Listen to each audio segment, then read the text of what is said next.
Good morning, everybody. Welcome back to the AJ Analysis channel. Welcome back to another live stream. In fact, the last live stream before Christmas. Today, we are talking about Manchester United versus Newcastle. Now, this might feel a little bit premature because it's Tuesday and the game isn't till Friday. But basically, I don't have another time slot that I could squeeze this stream into. So we're doing it a little bit early this week. But that may not be a bad thing because it sort of gives us an opportunity to reflect on the Aston Villa game that we saw the other day. Discuss this, the long list of players that we are currently missing for Manchester United, and also, of course, we can look ahead to Newcastle. So that is the plan for today's stream, as always, to go through a starting 11 that we feel can beat this Newcastle side. Now, it's a Newcastle side which itself has a few players missing, and I think, as always, we say this every single week at the moment, there is an opportunity here. Now, I don't know about you guys, it's sort of getting to the point where it feels pointless looking at the league table, because every time we look at the league table and we look ahead to a game and go, you know what, if we win this, we'll go into the top 5 or the top 4 or whatever, we seem to absolutely blow it. But this week we could go into the top 5 if we wanted. In terms of the other teams that are playing each other, there's some teams that are going to drop points. You would think potentially, looking at the Chelsea-Villa game and also the Palace-Spurs game, potentially some top teams dropping points. But realistically, the focus has to be on Manchester United because we can only rely on other teams being inconsistent for so long. We need points, we need results. We need to start performing and start producing. I don't think the performance the other day was too bad at all. To be fair, I think we played quite all right against Aston Villa, but we need points. We are not getting the amount of points that we should be getting. And there's been too many opportunities recently where we've slipped up when we've had a great chance. I think we've got 2 wins in our last 8, which isn't really what we demand at this football club. However, there's no time like the present. Little Christmas pun. Manchester United need some points in this game. It's going to be very difficult. It's going to be very difficult, as we've already said. There's a lot of players missing, a lot of very important players missing. And also, our recent form against Newcastle is not great, I would say. I would say that goes in the category of not great. A lot of losses against Newcastle over the past few seasons. They're sort of a bogey team for us, but they themselves are not having a great season. As Steve has just said in the chat, they're not particularly good away from home this season. So I think, again, this is a game that Manchester United can win. I think we are just going to have to get a little bit creative. So that is the plan for today. As always, I will need your help in the chat with this one because it's a bit of a tricky one. So, before we get into that, get yourselves into the chat and let me know how you are, how you're feeling. Are you looking forward to Christmas? Is your Christmas shopping done? If you don't celebrate Christmas, have you got anything else planned? Time with the family or anything like that? And also, how do you feel about this blasted football club? The Villa one was so weird because there was so much that I actually liked about the performance. There was so much that I thought was good, but also so many things which I thought were still quite questionable. So let me know what you guys think. This is the first opportunity, really, we've had to catch up since then. And also, whilst we are going through the chat, we are going to say good morning to David in particular. I mean, good morning to everyone, but especially David with the gifted membership. Now, I don't know how many streams we've done this year, but I reckon in a good 95% of them, maybe more, David has been in here dropping gifted memberships for you guys. So make sure to say thank you to David. And David, a massive thank you from me as well. Your support this year has been incredible. So thank you very much for the gifted membership. Good morning to everybody just joining the stream. We've got a task and a half. A task and a half on our hands today. We're going to do one thing immediately. We're going to put Lomans in goal because that feels like the nice easy one. The rest of it feels like a straight up brawl to try and get these people into the team. I don't know how Manchester United should set up. Normally, I have an idea. Normally, what we see in the thumbnail for one of these streams will normally give you a slight idea of what I'm thinking of, what I'm feeling about this United 11. Today, I sort of have nothing already in my head. I tried this morning when making the thumbnail to come up with an idea and just resorted back to this thumbnail will do. I need your help. Is it a back 4 for United? Is it a back 3? Does it matter which shape it is? In possession, is it a back 3, a back 4? Out of possession, is it a back 3, a 4, or 5? There's so many things to try and figure out. Of course, Bruno Fernandes missing is the big one because it's in such an important position. In a position where we don't have much backup. The other day we saw Fletcher playing in there, we saw Ugarte playing in there, and we saw Lisandro Martinez playing in there. Not exactly screaming midfield depth. Of course, not helped by the fact that Kobbie Mainoo is also out injured, which just feels typical. He was about to get his opportunity. I think we might have to do a little bit of some weird shaped pegs into some weird shaped holes today. I think there's going to be some players not quite in their ideal position. I don't think we're going to come up with a perfectly balanced 11. I think that will be quite hard. So basically, let's see what happens. Now, first things first, going into the back three, is it a back three or is it a back four? Players that could be sort of in these deep positions, of course, Heaven's in the conversation. Yoro been struggling recently. I think in an ideal world would be looking after him. But can we do that? Can we look after Yoro or not? You know, we're really struggling at the moment. Luke Shaw, definitely an option. Played every Premier League game so far this season. Lisandro Martinez, gradually playing more and more minutes. I think he's pretty much ready for a start now, so he can definitely come into the conversation. We've also got Diogo Dalot. We've got Dorgu. We've got Fredrickson, who, you know, we saw last season and was he back on the bench the other day? I think he was in the squad the other day. He's maybe an option. And as for De Ligt and Maguire is still out. I'm confident of that. De Ligt, we don't know just yet. So I would say, realistically, these are the players that we've got to work with in the defence. There's maybe an argument that you could drop Casemiro in there because he is now back from his suspension.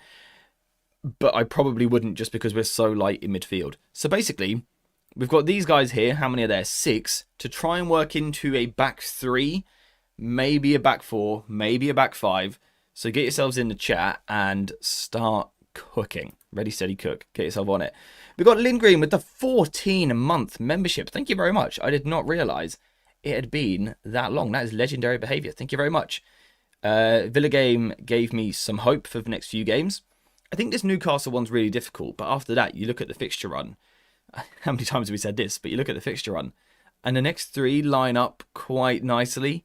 So, I don't know, maybe if we can get through this one without too much damage, maybe a draw, honestly, wouldn't be a bad result here. And then we can sort of build on that. That would be lovely. Have my Cantona Christmas jumper on. 'Tis the season. I love that from you. Are you guys Christmassy people or not really? I'm sometimes a bit of a Scrooge, can't lie. Thank you for the awesome content, AJ. Genuinely proud of what this community has become and your hard work. David, thank you very much. I'll be honest.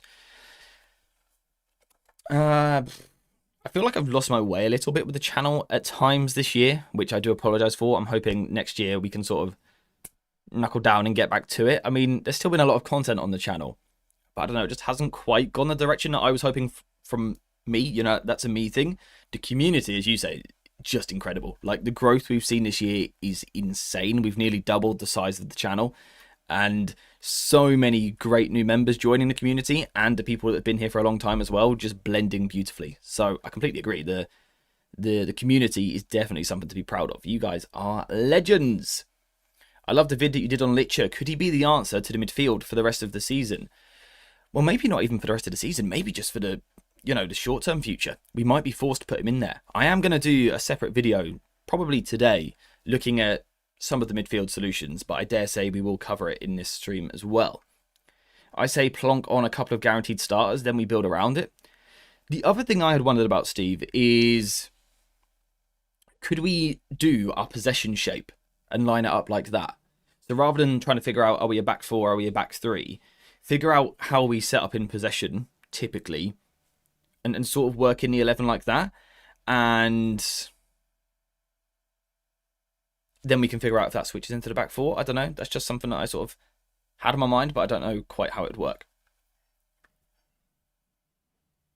Let's pin Dalot to fullback in a back 4 for damage limitation. Yeah, I mean, of course, you guys know me, right? In an ideal world, it would not be Dalot and Dorgu playing as wingers. I actually think the pair of them did quite well the other day for who they are. They're not wingers, but I think they actually did quite well considering. I thought they pinned really well. They got into good positions. Dorgu was trying to take his man on, and he obviously puts in a great ball. But they're not wingers. The problem is we don't have too many others that we can turn to this week, which is where we have to get a little bit creative and where we are going to have some people out of position. And that's okay, I think. I think that's okay. We can cheat both shapes by doing a 4-4-2 and moving them around. Yeah, see, Steve, that's sort of what I'm maybe leaning towards. I think we might be able to do that. I think we might be able to do it. We've got Kieran with the 7-month membership. 7 months and about 18 since we met. Big 2026 incoming. It might be even longer than that, you know. It might be longer than 18 months. I think it was early last year, Kieran. I think we first spoke. I'm not sure. But thank you very much for the support, as always, my friend. Hope you have a great Christmas. Lost my way, has elite growth and content. Be nice to yourself. That's something else I need to get better at. The Dalot stepovers were legendary. Anytime Dalot does a step over, I get flashbacks to PSG in the Champions League. Step over, blast a shot, which is quite clearly going on 90 miles high. Kimpembe handballs it, and we win. Beautiful. Without Voltemade, Newcastle looked toothless in the latter part of the second half. We need to contain him, and I think this is the game we need to set up in a back four. Gordon and Murphy shouldn't get space. That's a really good point. We've got to consider Newcastle as well in all of this. Of course, we want to focus on United and what we can do, but we do have to look at Newcastle. I think they've got some very, very good players, but they're not clicking at the moment. They're not playing that well. I think there are games where they're weirdly passive for the squad that they've got. I don't know if you guys saw the Sunderland game the other week. I thought they were terrible. Absolutely terrible. And that game, Voltemade was really poor. He really struggled to get going. I'm trying to think the best way to approach this stream. How we can set it up. I think what I want to do is picture United in the in-possession shape and then sort of reverse engineer it backwards to then how we set up defensively. Rather than saying, is it a back four or a back three? Because we don't know. What we do know is on the ball, the shape that we tend to line up in is the three, then a solo pivot in front, sometimes two, and then players in front of them, wide players and a striker. So I want to try and line it up like that and then figure out how we can swing that to a back four defensively. I think that's what I would like to try and do. Does that make sense? So that means in possession, we are looking for a shape which lines up something like this. On the ball, something which lines up like this. Now, if we look at the players we've got, Dorgu doesn't go into the back three. That's not his position, so he comes out of that conversation. I think Dalot could. So in possession, we're trying to build from the back. Let's say the ball's on a halfway line. We're trying to find a way through. How would you be lining up the first line of three to try and play through the opposition? Of course, we always have to consider defending counterattacks and things like that as well. That's how I'd like to start this. I'm worried about Elanga. We should never have sold him. Have you seen all his goals and assists for Newcastle? It's a funny one, right? I think it's always thrown in our faces, United fans, and just as a football club as well, how well some of these players do when they leave. Obviously, Rashford's doing very well. Scott McTominay's doing very well. What isn't thrown at us so much is the players that are struggling. Elanga is someone that's struggling. There's others as well that's struggling at their new clubs. So it's an interesting one. So let's look at some of these back threes in possession that we're talking about here. Sir Hawk says Shaw, Heaven and Dalot. And Brandon agrees, Shaw, Heaven and Dalot. And I actually quite like that. Because we can't defend wide space particularly well, I'm worried about tricky wingers and the physicality in the Newcastle midfield. Yeah, I love the Newcastle midfield, I'll be honest. I used to be a bit of a Tonali hater. I don't know why. That's just something to do, I guess. But he's a very good player. Guimaraes is one of my favourite players in the world. A little bit uncertain as to who their third midfielder will be. Last time out, it was Jacob Ramsey. Good player, used to play for Villa. Miley can also come and play in midfield, but Newcastle are so shot at the back right now that I think he's going to have to play as a right back again. And they also have Joe Linton, who's been on the bench for the past couple of games without getting on. We know what he is as a player. He's an absolute nuisance, right? He's horrible. Just a horrible footballer to play against. So Newcastle are going to be tough in there. But if we can get through this 11 quick enough, there is something to talk about with Newcastle, which we always seem to point out, but they haven't evolved yet. So there is something that we can exploit with how Newcastle approach the game. Are United getting Semenyo for wing-back position or forward? I don't know. I think if we were to sign Semenyo, it would be so that on the ball, he's playing wide on the left and coming inside. Off the ball, I'm not so sure. What do you think about a midfield with Lisandro Martinez and Casemiro? I think on the ball, it can be quite nice. I think you've got your long passing, you've got your short passing, lots of experience in there, which might be important with what we're going through at the moment. Off the ball, I would be a little bit worried about, defensively, how much can they cover the ground? But they are good tacklers, both of them. So It's a tricky one. I like this from Hawk. If Lisandro Martinez was to play in midfield, he could then rotate into the back four to form a normal back four. So I like what you're cooking there, my friend. So let's just sort of try and show how that would work. So I think what you're saying here is United could, on paper, line up in a back three. Lisandro Martinez could play in midfield. But then if we wanted to, we could actually just drop him into the back four in possession. And then when we split these two wider players, we've actually got everyone in their best position. Apart from Heaven, he's probably the wrong side, but that's not too bad. We could also do this with Yoro. Although, I'd probably just play Heaven for form, to be honest. But that is definitely something that we could do. I mean, there's always an argument that Casemiro could do something similar as well, if you wanted him in that position, that he could drop into that line. Of course, I've got to consider Ugarte as well. He's quite likely to get a start. He's quite likely to get a start, I feel. And it terrifies me a little bit.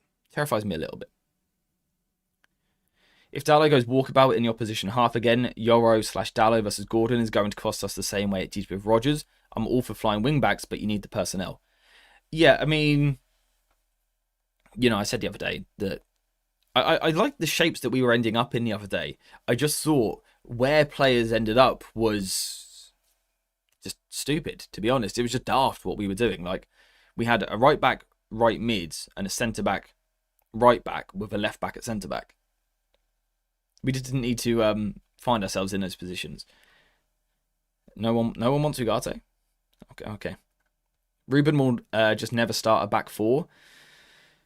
See, this is why I want to go into this, because I don't think it's a case of starting a back four necessarily. I think it's about ending up in it. Defensively against Villa, we saw a front four pressing shape with sort of wide midfielders, like traditional wide midfielders in a 4-4-2, being Dorgu and Dalot. As we went deeper, we saw United go into a 4-1-4-1 defensively, so that was a back four.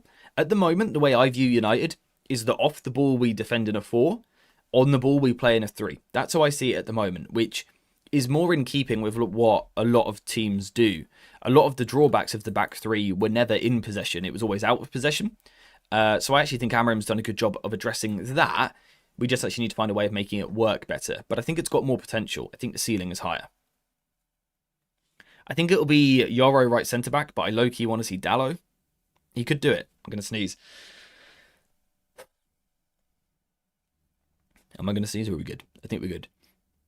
I low-key want to see Dalot right centre-back. It's frustrating not to have a back four set-up lineup in games like this. We don't have wingers and can't play through the midfield.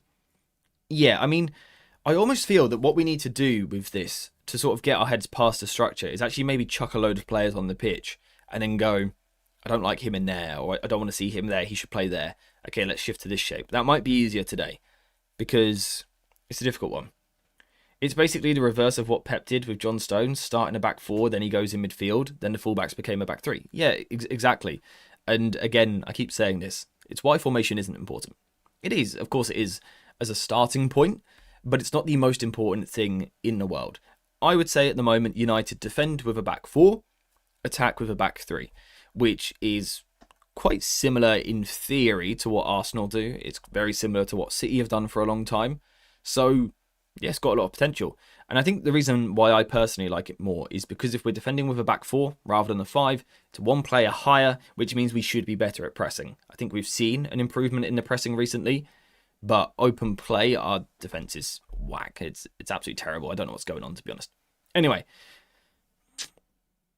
let me get some players on the pitch and we can sort of discuss from there what we might want to change, what we might want to move, who needs to play in a different zone. Even this is tricky, actually. Just lumping players on the pitch, I'm having a look through. You know what I'll do? For the sake of keeping people happy, let's do this. And hate to do it, but let's do that. Where's Yoro? There we go. Now, this feels like an 11 that I could absolutely see starting this match because it's not throwing a random youngster into it. It's keeping a team of relatively experienced players, certainly players that have played Premier League football this season. What do we think of that? On the ball, in possession. What do we think of this shape? What do we think of these personnel? Is there anyone on the bench that you like the look of to change? Of course, immediately the first thing that is going to scream out at you is Dorgu and Dallo out wide on the ball. Is there a way that we can change that? And if so, how? How? How can we do that? Is there a way we can get an attacker here? It doesn't even have to be a winger. Like Mount here would maybe be better. What do we think? What do we think? Unk is going to carry us through this period, I'm sure of it. I hope so. I hope so. Basically what he did to Zinchenko. Zinchenko played left back for Arsenal and then would go into midfield from that position. And again, you get yourself into a back three. Euro versus Gordon will cost the game. Yeah, see, that's where I would be very concerned. I'd be very concerned about that battle. Even Harvey Barnes against Euro. Because Euro's not a right back. I saw someone just make a fairly basic point the other day, and it's not wrong. Have you ever seen Van Dijk defend a touchline? No, right? He's not that sort of player. You have to be quite aggressive to play in this position. And Euro, by nature, isn't a aggressive defender. He's one that prefers to sort of jockey and cover and, you know, cover the space behind him rather than go and be super aggressive. So I don't want Euro defending here consistently. I think he can do it in moments, in a transition, in a back three. As a centre-back, sometimes you're going to get dragged into that zone. You've got to go defend. That's fine. But what I don't want to see is United switching to a back four off the ball and Euro at right back. What we done the other day was something like this. Euro would shift, Heaven would come across, Shaw, and then the left wing back would drop deep. And United, basically, of course the personnel was a little bit different, but basically United defended like this. And the problem with this for me was you got a right back there, you got a centre back there, you got a left back there, and a left back there. You know, the point I made the other day was we had 3 fullbacks, Dorgu, Shaw, and Dallo, yet no fullbacks at right back. And we had 2 centre backs, but only one of them was playing centre back. So this was my problem the other day. You know, if these had names removed, I don't mind it as a shape. Sure, it's lovely as a starting point, but those profiles and those positions don't really work. So I think something's got to be shifted. I remember when Van Dijk defended the touchline once and he got cooked by Perisic. Exactly right. If it's not your strength, you shouldn't be out there doing it regularly. And that's what we need to learn with Euro. He might be quick and everything. That doesn't necessarily mean he should be playing fullback. And that's what we've got to figure out. I said it before last game, and I'm going to say it now, that Shaw needs to be more vocal and act like a leader for those young centre-backs. We lack the De Ligt sense of threat in the box. Euro has it in him. Yeah, I mean, that's why I don't mind the idea of Casemiro and Licha maybe playing midfield together, because I think we've got a really young team. Lomans is young, Dorgu is young, Heaven is young, Euro is young, Sesko is young. Having that experience in there wouldn't be a bad thing. I think these two would be in my starting 11 this week one way or another. I don't know whether that's centre-back, whether that's midfield, whether that's midfield 2, midfield 3, I don't know. But I would have them in my starting 11 for experience, for the leadership, things like that. Newcastle are a tough team to play against, to be honest. They are nasty to play against. So I think that experience is very important. I think we need that. How about Mount going to wing back and Dallo where Euro is? Okay, so I like that. I think the way to think of this, though, is not as a wing back necessarily, but as a wide player. Look at it a little bit differently. So you're taking Euro completely out. And let's drop Dallo deeper. Let's go Mount wide, and we need to bring someone into this position here. And I think Xerxes makes a lot of sense.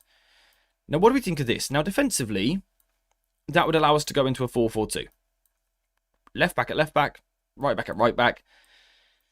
There's still something maybe different you could do here, I think. But Sandro Martinez, Casemiro midfield, cool. Mount and Cunha can drop. 4-4-2 with 2 strikers. Feels quite United, to be honest. The concern I would have is, first of all, we're only playing one proper centre-back, which would be a little bit concerning for me.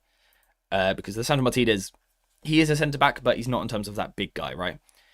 The other concern I would have really with this team is just that mobility in midfield. Lisandro Martinez, Casemiro, a large distance. If Newcastle transition, which they can, Guimaraes and Tonali, Ramsey, all great at carrying the ball. Murphy and Gordon, super quick. I'd be a little bit worried about these two defending big spaces. But if we could get into our block, I actually don't mind that at all. To be honest, I don't mind it at all. The question is, how does it attack? How does it attack? I think realistically, if you look at the two fullbacks, Dorgu would be the one that you want to push forward. So maybe you would rotate into a 3 like that. You'd be pushing Mount higher on the right, which isn't ideal, but, it's a job I think he can do as a one-off.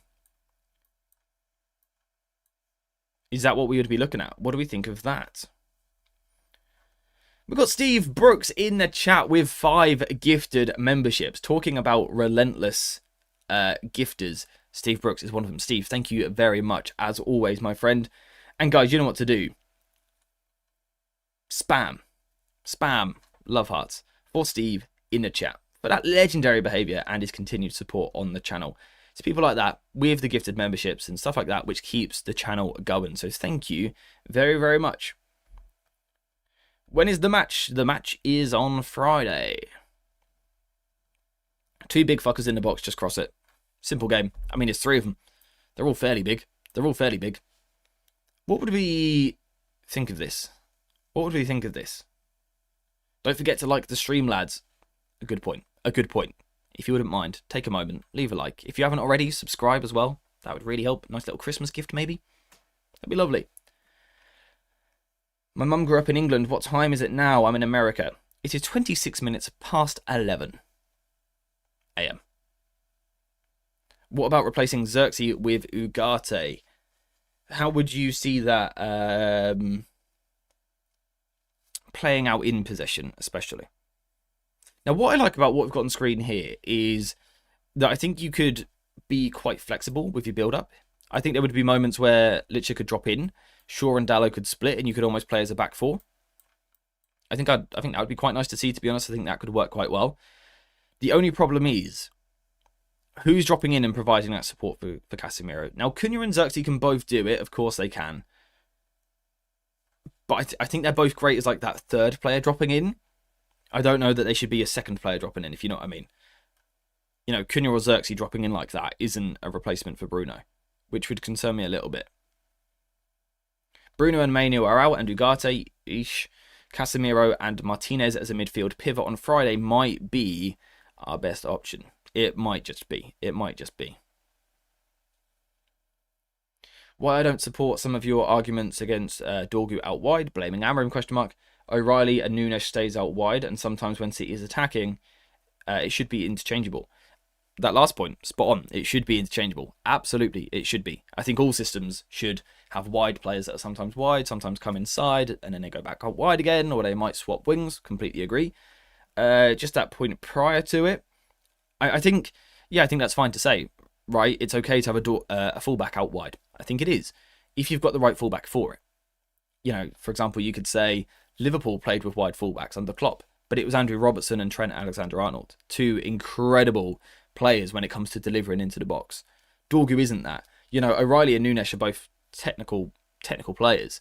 Dorgu doesn't play in the same way. So, yeah, sure, you can play a fullback as your high and wide player, but I think it's got to be a certain type of one, right? I think some players can do it, some can't, which is why I've said I'd be more comfortable with Shaw, for example, than Dorgu. Still a fullback, but a different type. I think that's where the difference lies, I think. And we've got the problem both sides. Not just one side, both sides. That's what sort of causes a problem. Why is it always a back 3 in possession instead of a back 4? Like, what are the advantages? I mean, that's a very good question. I think it's just something that Amorim likes. I think he likes his team to build with a back 3. We've done it pretty much as often as possible. The advantages of back 3 compared to a back 4, I feel, is really dependent on the opposition, which is why I like a shape which is as flexible as possible, which is why I do tend to prefer the back 4 as a starting point, because I think it gives you that more license to change. For me, what I would be doing on this first line is always just trying to give myself one more player than the opposition.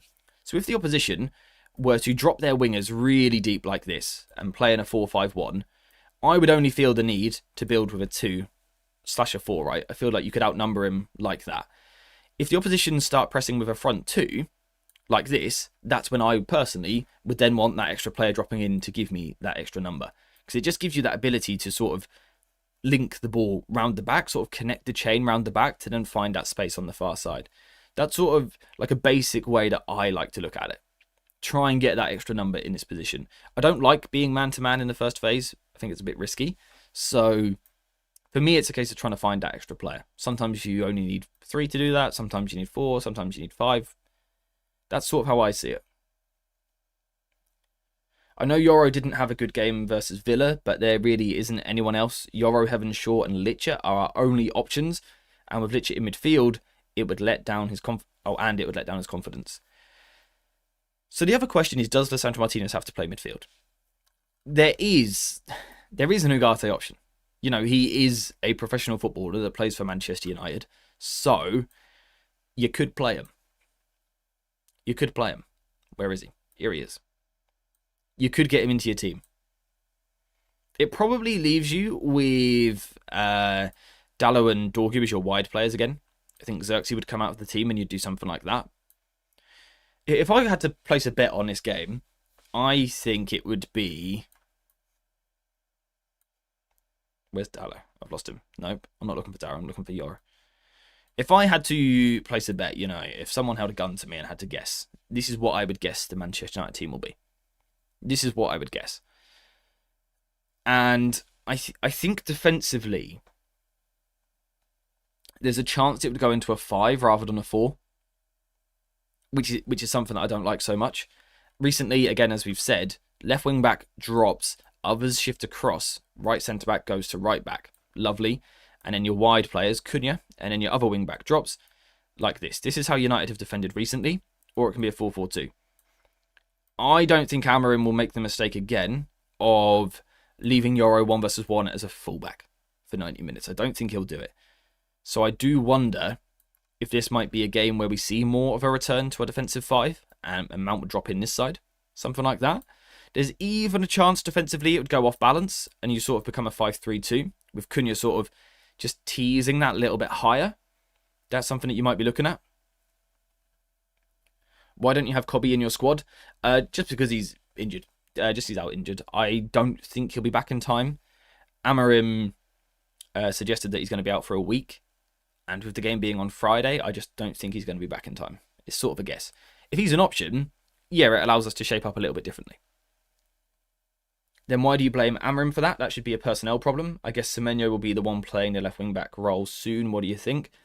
The reason I blame Amorim for that is because he persists with it. I think there's a different way you can find a solution. And recently, I haven't been so critical of him because I think he has found more solutions. I think he has found different players. We've seen, prior to the recent sort of crisis with injuries, we saw Dallo at left wing back. He started coming inside and Mount started spinning out wide. So it gave us a better profile out there. And I praised Amorim for that. I was more critical when it was the same thing every week of literally just always a fullback holding that position and not being able to do so. It is also a massive personnel problem. Yeah, we need a wide left player. I've been screaming that for 12 months. That we need someone, an Ahmad on the left is how I keep describing it. We need that player over here. Not necessarily a starting quality one. I think we just need that option in the squad somewhere, basically. 7 games, 7 losses when he starts. He's atrocious. Bin him and play Lisandro Martinez. Well, that's, you know, you don't mix your words, and I like that. I think it's important when we see a stat like that we don't just assume it's Ugarte's fault. Right? Ugarte starting and losing isn't always his fault. First of all, for Ugarte to be starting, it suggests we're missing people. Right? That's the only time he plays. If we're missing people, of course the team is going to be a little bit worse. So I don't think it's all on Ugarte. We've also got to consider that he's not used to starting regularly. He doesn't play a lot of football and he's not sharp. We always say the Premier League is the best league in the world. It's got the most technical quality, the most physicality, the most intensity, the most tactically advanced. Yet we expect players to be able to perform just like that, like it's nothing. And I don't think it's as easy as that. Also, he's not very good at football, which doesn't help. I always saw the 2 midfield in a 3-4-3 as 2 6s rather than a 6 and an 8 personally. I think I would agree before. I think recently it's been more of a 6 than an 8. You know, we saw the other day Bruno was much higher than...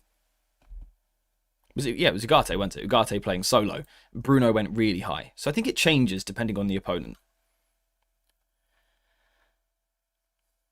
So if you don't want Ugarte, guys, how do we get him out?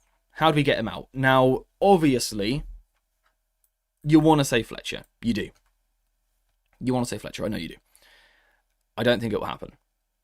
At half-time the other day, Bruno Fernandes goes off injured, and as manager of Manchester United, you're Ruben Amorim, you're bringing off a midfielder. You've got a chance to bring a young midfielder on for him. He had that opportunity, but he turned to Lisandro Martinez instead. A player he has previously said, isn't really a midfielder for this team. That sort of gives me the impression Fletcher wouldn't be starting this game. I'd be surprised if he starts. After that halftime sub sort of said something to me that Fletcher's just a bit lower down the pecking order right now. And maybe that's fine. But to me, it sort of rules him out as a starter. Heaven looked goosed in his first outing as the middle centre-back and has grown into it. Maybe Ugarte will step up. Yeah, exactly. I'm not a fan of Ugarte, and I don't think he should be starting a lot of football matches for United. But if we ever want him to be any good, it is only going to come by gaining some confidence and by playing football matches.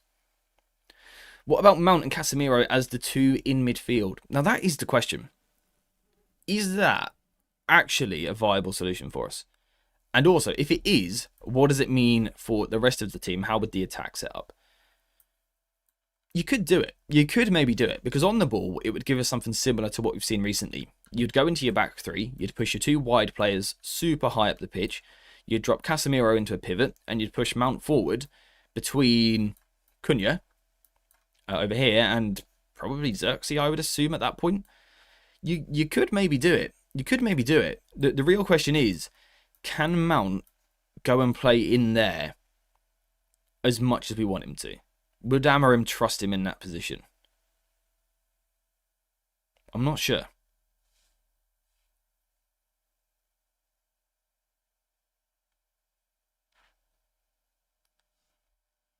Could he do it? Especially if off the ball, right, we go to the back four.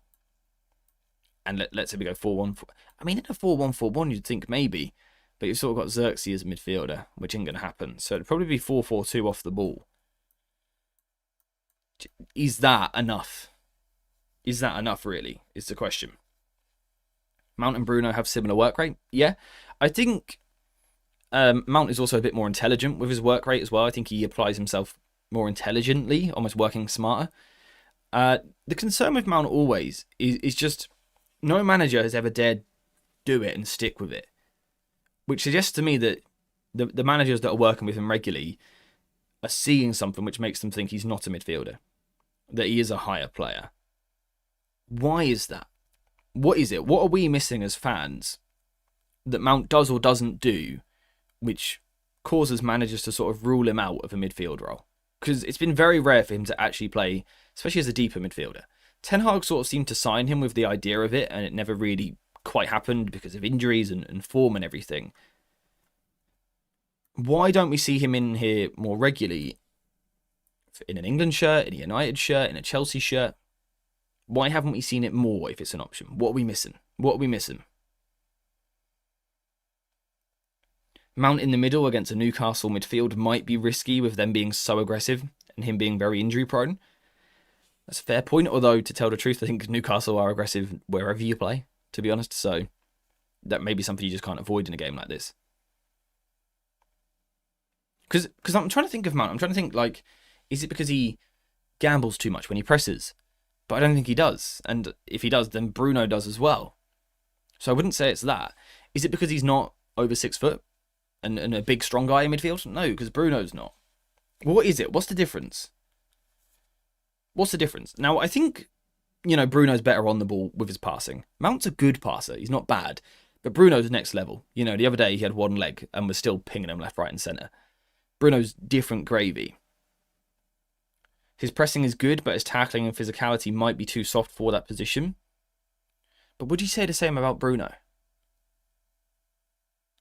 And if so, you would say Amorim plays Bruno deeper for the upside off the ball. On the ball, is what you would say. In which case, Mount can probably do something for us in that position. The only thing I don't like about dropping Mount in here is I think it restricts us with the rest. I think if Mount plays midfield and goes 10, then I think we're forced to Dorgu and Dallo as the wide ones. Tuchel played him in midfield during his time at Chelsea. Very rarely, though, it was more often he would play in a front three, in a 3-4-3, in a sort of left 10 or right 10 role. When Bruno plays deep, he can cross well. Mount, I've never seen him as a good crosser. I don't think Mount's a bad crosser, though, either. Again, not Bruno level, because not many people are on this planet in history. But I don't think Mount's bad at it. Is it just that speed of thought, do you think, that's required that little bit deeper? Now, Mount always strikes me as a sharp player. Right, because if we actually think about this for a second, how United play in each phase, Mount would rarely be that deep, apart from defensively. You know, on the ball, let's say Lomans has got the ball, we're building from a goal kick. We'd see a centre-back split wide, we'd see another one split wide this side, and it would be a centre-back and Casemiro dropping. You know, Mount could play high in this phase. If we were trying to build possession and break Newcastle down, or other teams in the future, it would be Casemiro as a solo pivot with Mount pushed higher. So again, he's not playing as a deep midfielder. As we move to the final third, the whole team would push up and Mount would be advanced. So it's only really off the ball that his role would change significantly. Because, you know, there could be a bit of fluidity in there because there always is with Bruno. He rotates and roams a lot.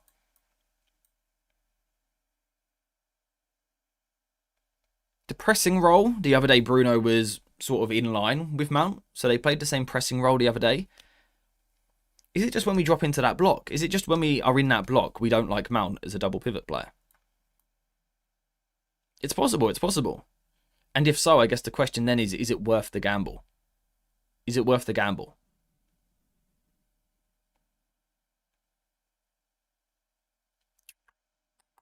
Because he's better than Ugarte. He's a better footballer. And with that experience of Casemiro next to him, I'd maybe want Lisandro Martinez still in my team at centre-back at this rate, by the way. But maybe. And obviously the great thing with Mount is the mobility, the intensity, the work rate that you get. You know, you don't get that drop-off from Bruno, whereas everyone else you do. You know, if Kobe was fit and you put him in for Bruno, you're losing mobility. Casemiro, you're losing mobility. Lisandro Martinez, you're losing mobility. Even Ugarte. Mount's probably the only one where you don't see that big drop-off. It could work. It could work. And, you know, you're then looking at those three, basically, being the ones sort of responsible for the magic. And, yeah, as you've said there, Xerxes could sometimes go higher with Sesko, and, you know, you could change shape. Cunha could drop in. Things like that. I'm not sure it's a gamble with Mount. He's a reliable, hard-working baller. Yeah, it's a fair point, honestly. It might be our nicest solution. I do think at that point I would want Lisandro Martinez in my team somewhere. At the moment, I think his experience, his leadership would be important for us. So does that mean you shift Yoro out? Do you shift Yoro out because he's not been in form and you go for Heaven? Or do you shift Dorgu out for sure, bumped higher? Because I'm not sure if I like three left footers across the back. Could you do this? Right, and don't think of this as a wing-back. Do not think of this as a wing-back for a second. Does it work? In theory, as a back four? Does leave Yoro as that wide defender again. That's the problem. Have I got too many players here? No.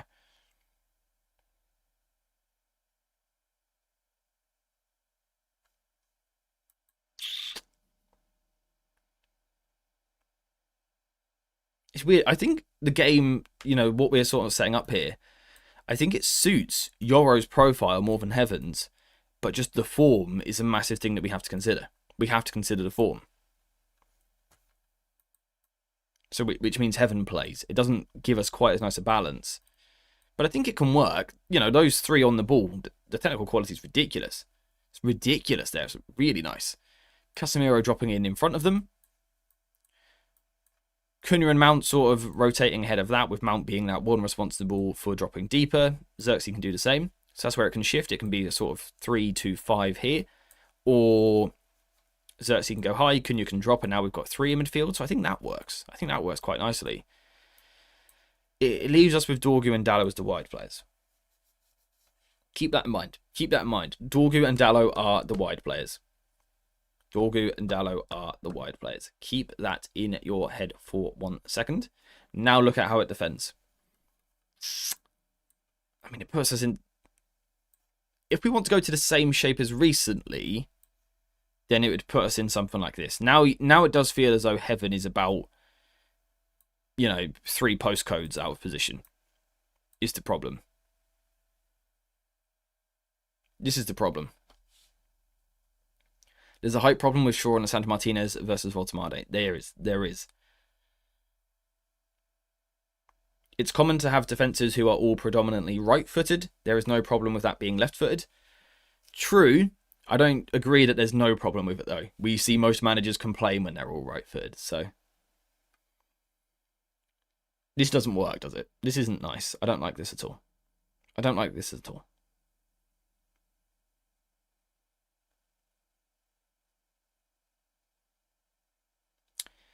How can we shift it about? Because that doesn't work. Now, you could just argue you go into a back 5 off the ball. That's an option. But what, is Xerxes and Cunha then as wide midfielders in a back 5? Just doesn't work for me. You could go 5-3-2 with Xerxes holding higher, but again, that doesn't work for me, those three.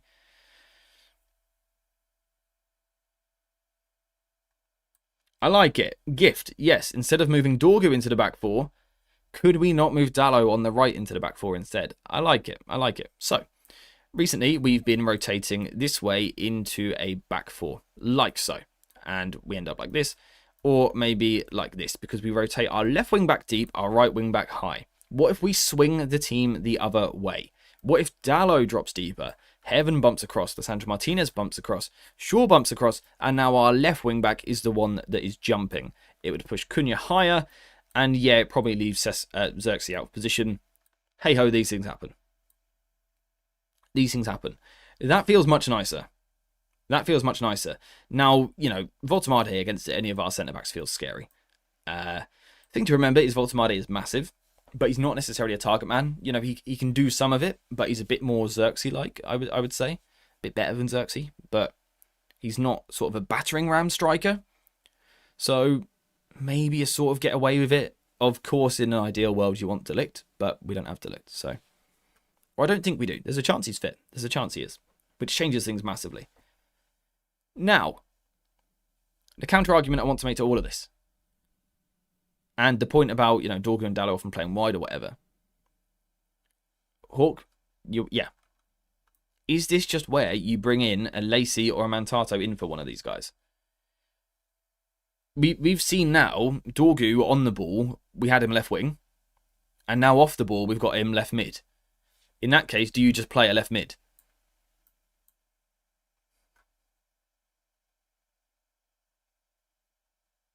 Do you just do that? Is it just as simple as that? You trust your youth, you give him a chance, you've got loads of experience around him with Cunha, Mount, Shaw, Martinez. Is that the solution? You trust one of the youngsters. Or, yeah, you could flip it with Lacey coming in for Xerxes. You could do both. I don't think Amorim ever would. But you could do that as well. It's there for us. It's there for us if we want to try it. Like, if there is ever going to be a time to use a youngster, it's now. Amorim claims that they're ready and they're there for us to use if we want them. He said they wouldn't be on the bench if they're not ready. Well, if they're ready, we need a wide player right now because we don't have one. So...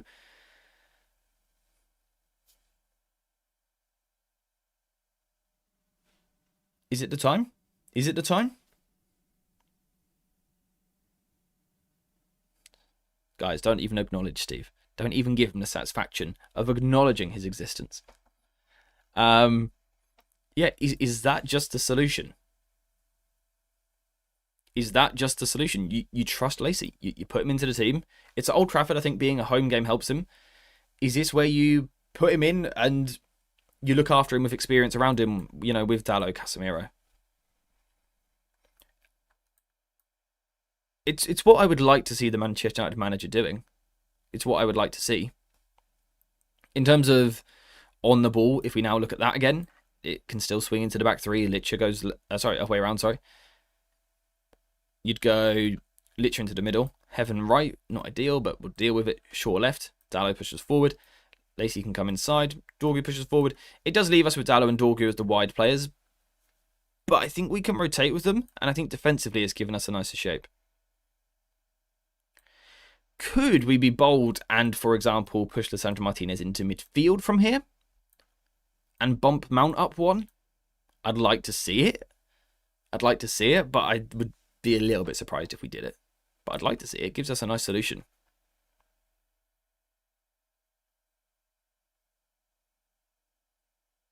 Okay, well now we've got to consider this, because this could also swing into a back four. Right? Ignore Lisandro Martinez inverting or anything like that. Just imagine this is the lineup. Imagine this is the lineup for the game. 3-4-3 if you want to call it that. Lacey and Dorgu at wing-back if you want to call it that, sure. The point is on the ball, they're wide players. Could you just drop into a back four? Like so. You know, it's crazy what having a winger does. It just gives you a bit more balance. Hey, it's cooking right now. I'm trying to cook. It's all very much on the spot. I'm basically just saying words that come to my brain and see what happens. I mean, I don't mind this. It's not amazing. But we've got a left back there. We've got a right back there. This feels a bit questionable, I'll be honest with you. But we can work with it. And like I said, give a youngster a chance. If he's ready, give him that chance. Let him have his moment. And again, if we go back to the on-the-ball shape,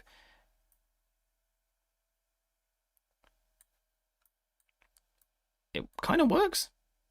It kind of works. I don't hate it. And, we've got that left-footed, right-sided player, which, is a dynamic that we've worked with a lot under Amorim. Is this what he might go for? Now, I think Ugarte is more likely, and, we go back to that team that we saw earlier, but I prefer this one. I prefer this one. I quite like this. I'd be surprised to see it. I would be surprised to see it. But I quite like it. We are absolutely spoiled for left-footers. I'm telling you, it's such a weird world that we live in right now, because I was doing streams and Erik ten Hag's, I think it was his last season, maybe his last full season, and we were trying to make 11s, and there was a week where we had 10 right-footed players in the team, because there was no Shaw at the time. Sandro Martinez was injured as well, so we were like Dallo at left-back. We then had, I don't even know who the centre-backs, like Varane and Maguire, for example. Then all the midfielders were right-footed as well. All the forwards were right-footed, because it was like Rashford, Garnacho. Højlund might have been like the one left foot we had in the team or something at the time. It's a very weird world now that suddenly there's left footers all over the gaff.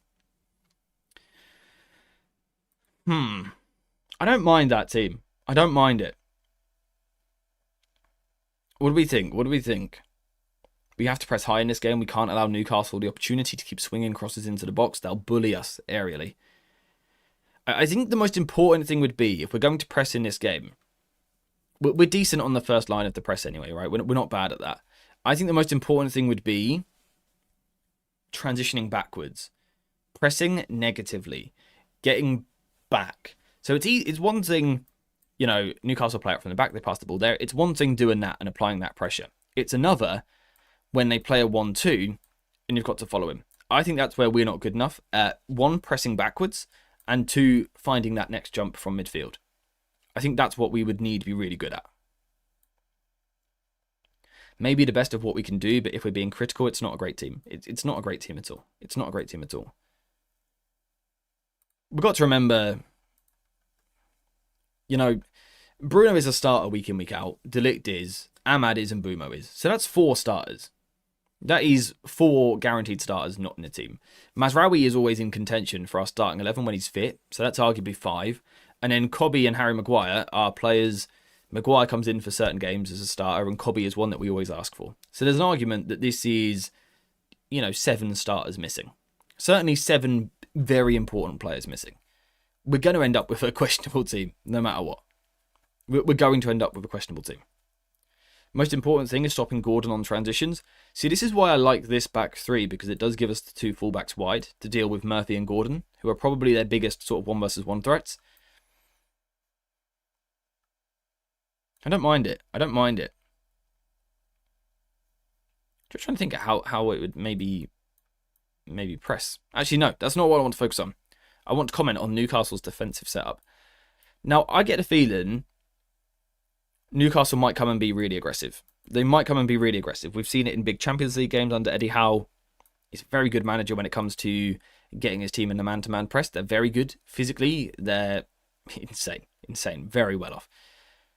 But in their block, they are one of the flattest teams I have ever seen. One of the flattest teams I have ever seen in my life. Normally what we see is some sort of stagger somewhere, especially if you've got 5 across there. Normally, right, let's say Tonali would be a little bit deeper than the others and he'd sort of sweep up. Or 2 of them would go deeper and 1 would go higher. And they're staggered in here.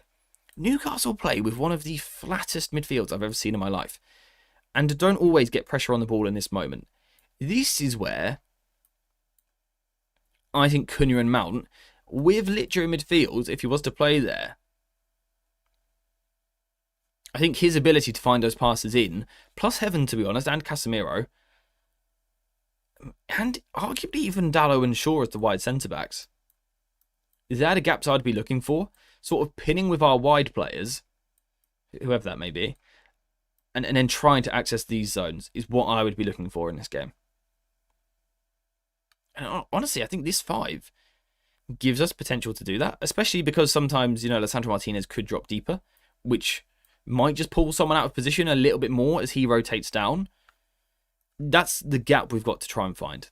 Because we've been talking about this for about 3 seasons now. Every time we prepare for Newcastle, we watch the footage and we go, well, they leave that gap. They leave that gap. And they still do it. They still do it this season. That's what I'd be looking for. Now, that probably requires Sesko over Xerxes, just for him to sort of stretch to allow that space for others, I think, but I honestly can see how that could work. I quite like this 11. I mean, I'd maybe have Yoro over Heaven, but on form, I think you've got to go Heaven.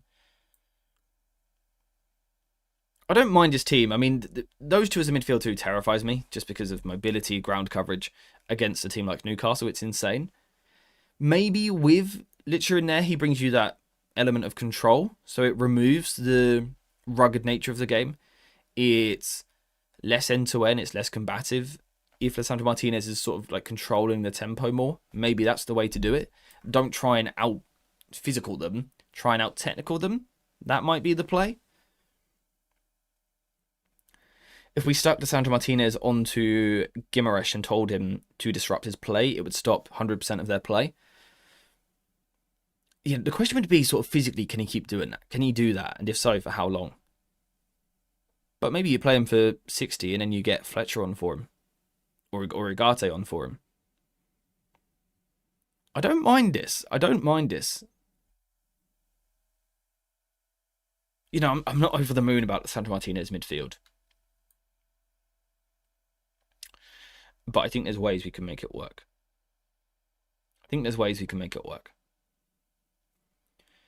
There is, if you want to go a bit more advanced, there is an argument you could drop Licher in there defensively, and Mount drops in, and you go 4-4-2 that way. But I don't know if we'll see that. It'd be interesting if we did. It's 4-4-2 on paper with Dorgu and Lacey as your wide players. Licher jumps one into midfield on the ball, which releases Mount higher. That could be quite fun. I'm not sure. Anyway, I think it's score prediction time. I think we could go through this 11 for the next 17 hours and we would still trying to think of a balanced team. With that in mind, the starting 11 will be released late on Boxing Day. Don't lose your head. Don't let it ruin your Boxing Day, right? Especially if you're the family. It's not the time to kick off. But also, just accept we are so low on players right now. I'm not going to say I would accept 6 defenders in this game still, just because I don't think I ever will accept 6 defenders. But just keep in mind that it's going to be difficult for Amorim to pick an 11 that you're in love with this week. Just keep that in mind. So when he does play a slightly weird team, try not to crash out. Try to keep level-headed and try and see why he's had to do it or why he's done it, what he's trying to sort of exploit in Newcastle. Keep that in mind. Anyway, predictions, get them in the chat. Who are your goal scorers and what is the score going to be? Steve is about to pop out. Steve, thank you very much for joining, mate. Early prediction, 2-1 United, Sesko and Cunha. Love it. Love it. Remember, Barcelona had Frenkie de Jong and Pedri in midfield. Maybe the answer is to be more technical than them. Edwick, I love that. And also, great to see you, my friend. Great to see you. I hope you're well. I hope you are well, mate. But I haven't spoke to you in ages. Guys, if you don't know Edwick, get to know. He has been around here for a very long time. A very, very long time indeed. Bit of a legend, if you ask me. La Liga isn't physical, though. No, sorry, the point is, against Newcastle in the Champions League, it was Pedri and de Jong. They played this Newcastle team, this physical Newcastle team, and their technical quality sort of kept Newcastle away from the ball, to be honest. Sort of kept them away from it. Anyway, score predictions. Let's see them. 2-2, Cunha, Sesko. It wouldn't be a bad result. It wouldn't be a bad result at all. 1-1. Who are your goal scorers? Who are your goal scorers? 1-0, Voltemade own goal from a bullet header.